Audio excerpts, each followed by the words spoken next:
सुशांत पाणिग्राही भाजीगुड़ा ग्रामवासी समस्या है कि कुचमी कोटपाड़ रोड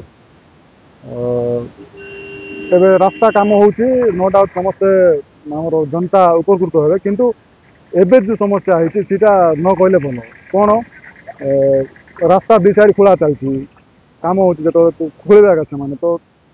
रास्ता जो प्रकार धूली होची कार वाला ट्रक वाला बस वाला से तो बंची जाए किंतु आमर जो साधारण जनता बाइक रे जाऊँगी जो गाड़ी गाड़ी गोटे जो बड़ गाड़ी जो आगे रही पथर जो साइड ना बिल्कुल ओवरटेक कर जाई पार ना कि धूली जो आखिरे पड़ुची से भी ये कर पार प्रशासन द्वारा टे पानी पकई था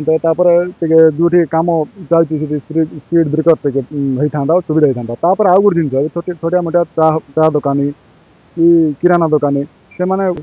सी जो धूली कारण रू जो क्षति होती कमी था जेहेतु पानी फानी पकई था स्पीड ब्रेकर टे गाँ पाखे स्लो गाड़ी गाड़ी जावाई व्यवस्था करते तो ठीक होता पानी पकना ना बिल्कुल पानी पकड़ तो नजर आसू ना से राति पानी पकाउछन्ति किंतु सकाळ पाइला बेलको सीधा पुणी धूली